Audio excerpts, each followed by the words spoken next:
Hello everybody, it is BBKDRAGOON, really excited today. This is an epic control match, super fun, playing with my bros Asher and Diddy.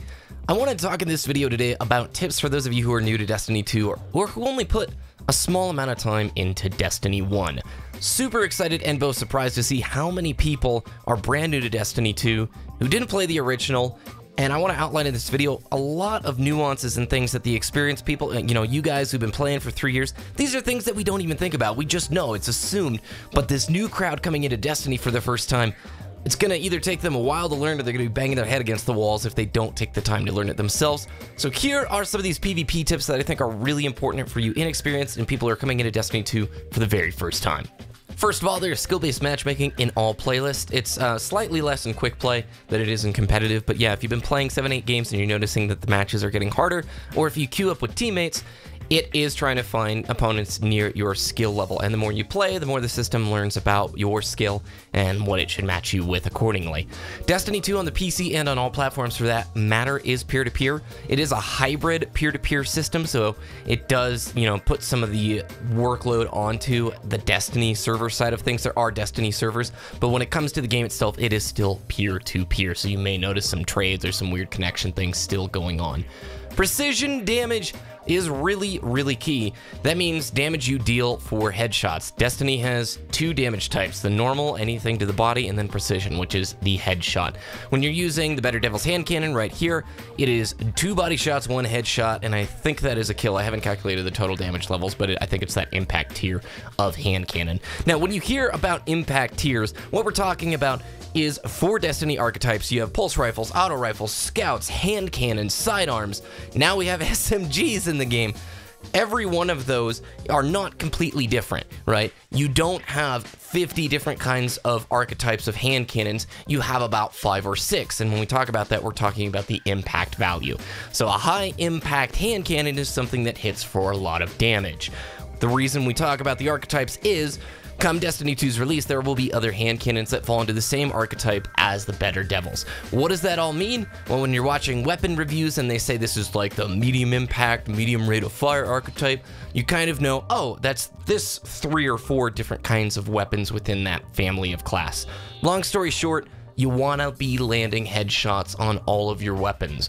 The combinations of which, like with the hand cannon, if I'm going 2 body, 1 head, that's a heck of a lot easier than me trying to go for 3 headshots, which doesn't really benefit me in the end. There is damage fall off for all weapon types.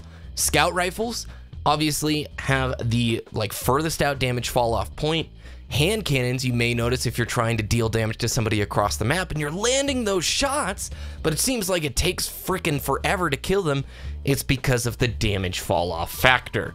Every weapon has an optimal range, and you can actually change sort of that damage fall off point based around the perks that you select within the weapon customization when you inspect the gun. And yes, the scopes and all of the abilities do matter. You can see when you change them in the little bars how it will affect the stats, but do note for all Destiny weapons there are hidden stats that are not always published, at least in Destiny 1 there was. There is bloom, my friends, on hand cannons, meaning you need to time your shots. If you're spamming the trigger as fast as possible, if you guys played Halo Reach, you know that the crosshair expands outward the faster you fire, and if you don't give it time to reset, it's a random factor where that shot will land within the bloom. Now, the crosshair on Destiny 2, thank goodness, actually shows a little bit of that bloom, so you can kind of gauge it a little bit better for certain weapon types. But when you're, trying to hand cannon somebody cross map, slow your shots down and know that the damage fall off will play a role. Hip firing! Your hip fire accuracy, while it feels fantastic on the PC, it is not a laser beam, and the same factor of the bloom is applied here. There is a randomness to where your shots will hit, so even if you're perfectly hip firing every single shot, it's totally on the opponent, there's a chance that it may not connect with him. That's just part of how it works, okay? Crouching does not remove you from the radar altogether. If it's like Destiny 1, it just removes you from the radar for a small period of time, but you do blink on the opponent's radar every few seconds. Pull the heavy ammo. Heavy ammo is free kills.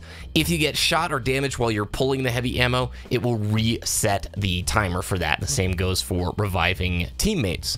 Only hold 2 points at once in control. Don't ever try and go for the triple cap unless you're absolutely rafflecopter stomping.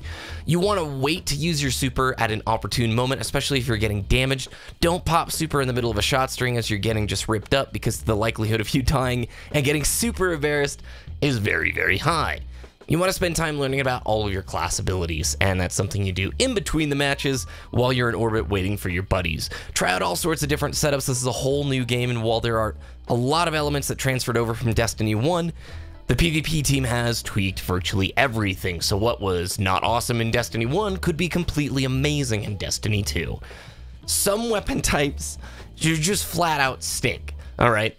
This is the story of Destiny. On any balance patch in Destiny, you have a couple of weapon types that far and away are super, super dominant. There was a period in time where auto rifles were amazing in Destiny 1, and then a patch comes out, and oh wow, look, the Thorn and these types of hand cannons are super good right now. Another patch comes out, and boom, high rate of fire, low impact pulse rifles are the hottest thing.